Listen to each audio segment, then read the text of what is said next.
Cast your bread upon the, what's bread? Substance. Who hollered that? She did. Yay. Birthday girl. Yay, you know. You've been reading your revealing words.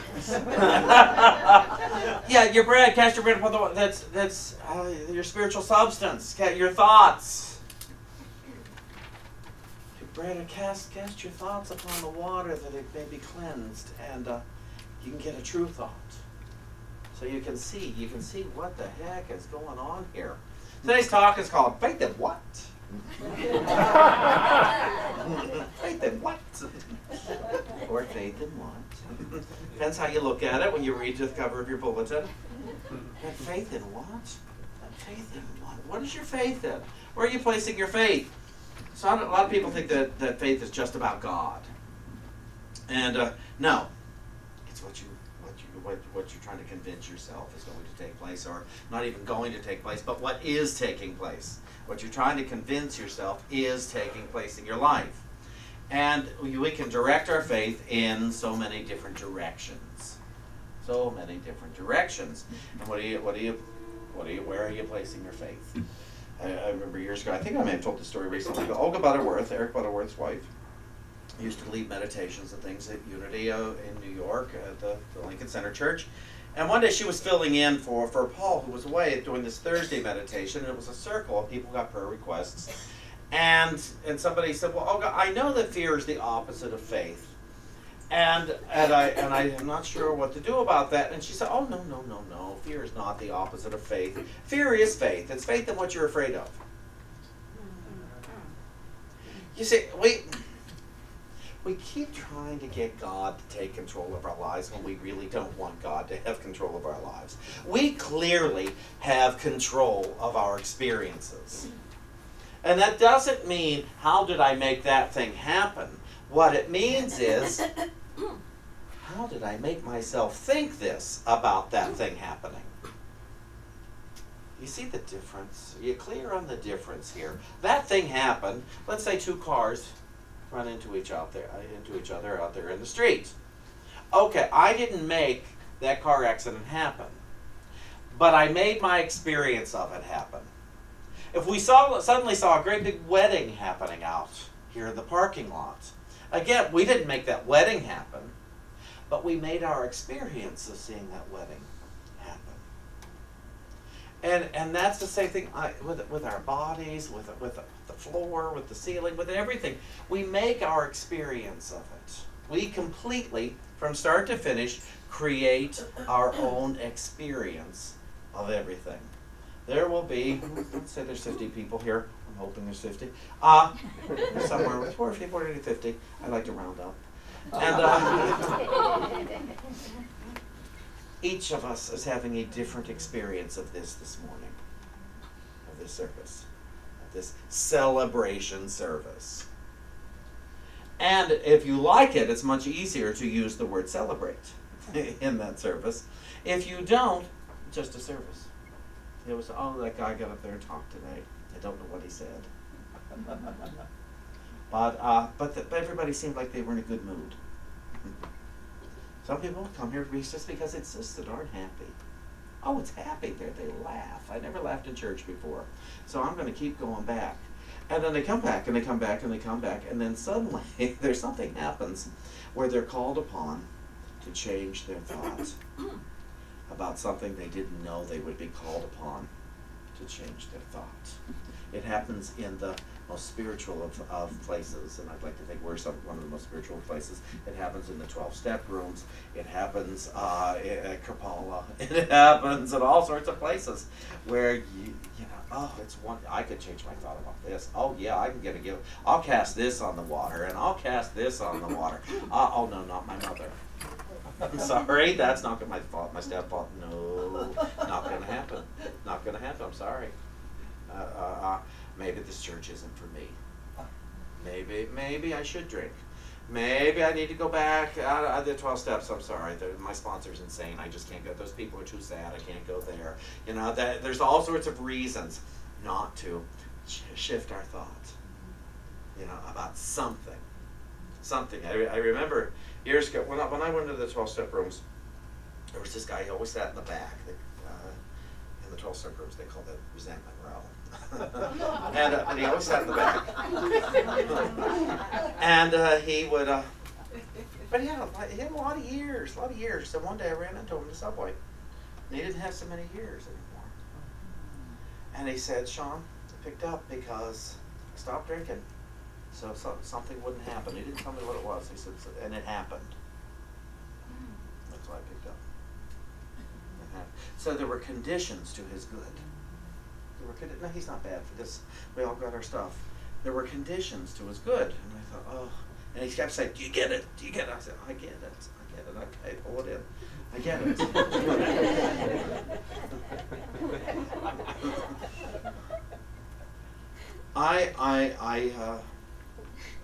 I know I have limits to my patience. I don't know if I have limits to my sobriety. But I certainly have limits to my past, David. I have limits to my patience. No. See, you asked and now he disagrees. Thank goodness. There are no limits to my patience.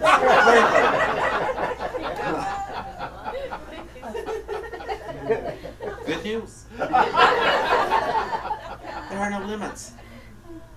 What's my faith in today? Is my faith that as God is for me, nothing is against me, could ever be against me, has ever been against me? Or is my faith there's somebody out to get me? And if I ever get the chance, I'm going to get somebody. If I ever get the chance. And odds are we've probably got a mixture. There's most of us probably still want to have the last word with somebody. We're still waiting to have that last word with somebody. If I ever get the chance, I'm going to have it, and then I'll give it over to God. I get the next to the last word. God can have the last one, but I get the next to the last one. That other person's not going to get the next to the last one. I get the penultimate word, and then I'll give it to God. And so to look at that and say, okay, would I give up? Would I give up that penultimate word? You know, could I go ahead? And the penultimate one was the one they had, and I'll just, fine, God can have it, because peace is more important to me today. Knowing I am loved is more important to me today. Living in joy is more important to me today. And I can live in joy if I don't have to say that one thing to that person if they ever come back into my life experience. Well, I don't know. There are some. It's been really cool, the forgiveness experiences, and you've heard so many of them with my dad and other friends. I remember the one, though, with the neighbor. I was praying, God, I'm willing to experience this forgiveness. God, I'm willing to experience this forgiveness. And suddenly I had a thought, you know, they were just doing what they thought was the right thing to do at the time. Well, that's all of us, isn't it? Aren't we always doing, in the moment, what we think is the right thing to do in order to feel the way we want to feel at the time? Always. That's what, you know, that's where forgiveness begins here. And an old friend of mine flashed through my head. It's like, oh my gosh. He was just doing, I've been mad at him for years. I mean, if anybody said anything unkind about him, I felt a little tingle. It felt good. And while I'm reading Lessons in Truth, while I'm reading the Bible, I go, oh yeah, see, he's getting what he deserves. And oh good, one more against him, one more for me. And it's like, you know, one of those wise people that agree with me where I've been wronged. And now they've been wrong. See, I was right. I was right. He's a terrible person. But I didn't want. It's no fun believing somebody's a terrible person. It's a horrible, horrible feeling. It's sensations in my body. It's awful sensations in my brain, in my mind. I don't feel free. I don't feel loose. I crave more sugar over it. And I had this thought of him, and I thought, wow, he was just doing what he thought was the right thing to do at the time. And I was just doing what I thought was the right thing to do at the time. And I picked up the phone. I was on my way to the city to teach a class, so I picked up the phone, and on speakerphone, and I called him, and I said, boy, I bet you didn't expect to hear from me today. He said, no. And I said, I'm going to teach a class near where you work. you want to have dinner afterward? He said, I'd love that. Oh. And we've been friends ever since. Oh. And let me tell you something. I've never made a contract with him. I never said, you can't do that again for me to be your friend. I put that then. That was then. That is not now. I can't afford a contract with people because they might break it. Or I might break it. Or I'm going to be watching for them. Are they going to live up to their contract? Behave? They have to be good to me? Or are they... No. I want to love this person. Still haven't healed with the neighbor, by the way. But I'm glad one of them moved away, which makes it a lot easier to love them. But but this friend of mine, we put all that behind us. Neither one of us are throwing it up and well, you did this. Never. We talked about new things. What are you up to now? What are you up to? And all these years later, we're free. We're really free from that old stuff. We were different people then. And we don't have to go back to being those people. What it took to heal it was not him changing, was not him apologizing, was not him doing anything. Well, for me, the healing came from a realization of God, that I would rather it be this way than this way. Now, the process, as Kenneth was singing, sometimes you cast your cares upon the water and nothing happens. And nothing happens, and nothing happens. And you think God's not listening, I'm not worthy of it, it's not true. It's just going to be the process of all of a sudden there will be a realization. And that's what happened. I've been praying how to forgive this person for a long time. And of course, we don't forgive. We experience it. I don't actually forgive anyone. I just become willing to have the experience. You see, I can't forgive anyone because I'm not the judge. And it's painful to me that I'm not. It aches in my bones some days. I think I would be a good judge. I think I would. Don't you think you'd be a good judge, jury, of a lot of people, a lot of circumstances? Don't you? And you're not. You're not either. That's what's so cool. If you don't like me, does it really matter? You're not the boss of me.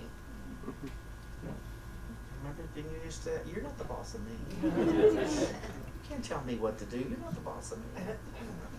And I never once said, I'm not the boss of you. I was the boss of you. And I was in my head.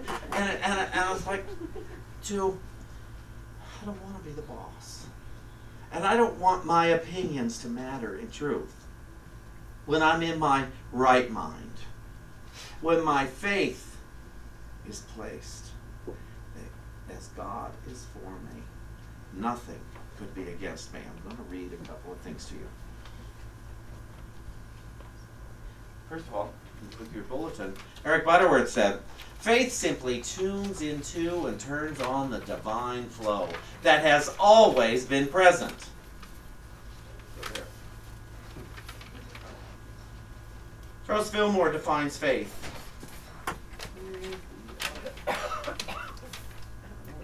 Yeah. I always like to get this right. The exact way Fillmore said it. Faith is the perceiving power of the mind linked with the power to shape substance. So you begin the perceiving power. We perceive things in a certain way. Using our divine mind faculty of faith that sits right here in the center of the brain. And it's and I perceive it. I perceive it. And then it links with the power to shape substance. So I begin to bring it into form. I bring my faith into form according to how I perceive it. And if I don't like the form it's coming in, I can always do away with it and create a new form. I can always remold the clay into something else. So just to be aware of that. So then we have here in the book of Matthew and the Holy Spirit's interpretation of the New Testament. And it says, what seems impossible to you is not impossible. It's a promise. What seems impossible to you is not impossible. We heard that Gigi with her mother. What seems impossible is not impossible. In fact, it is all that is truly possible. For the belief in separation cannot hold you prisoner. Why? Because it is not true. Yay. It is not real. It is nothing but a figment of your imagination in which you have placed your faith. Through this, you can see the power of your faith.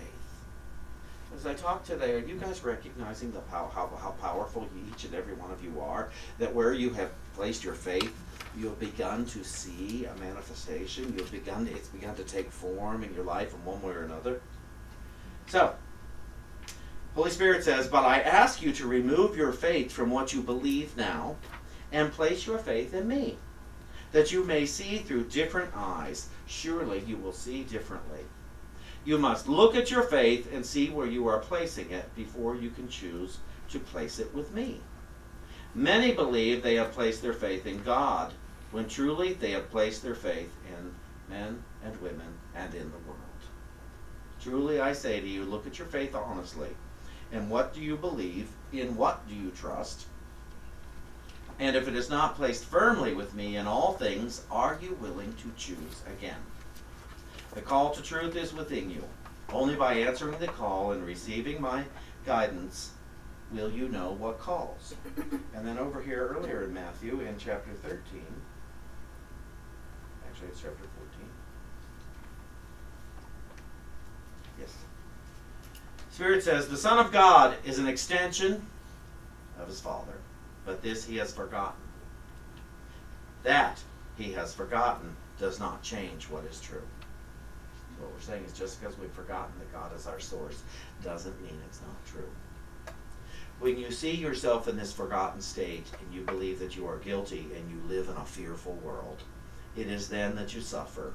And yet you believe these thoughts. And in believing these thoughts, you suffer. And in believing these thoughts, you believe the evidence of these thoughts, and you suffer more. Congratulations. This is why I am here. I'm here to, remember what Jesus called Spirit? Called it the Comforter. This is why I am here. I'm here to bring clarity to replace confusion. Love to replace fear. But you must know that your thoughts are born of fear, and fear is the way of this world. To know my gift, you must put down your thoughts of fear and turn away from its evidence. Through your consistent choice, I will give you my gift. For I cannot give against your choice. So I cannot give the gift of love if it is fear that you choose. Listen to me now. You must trust me above all that you think and hear and see.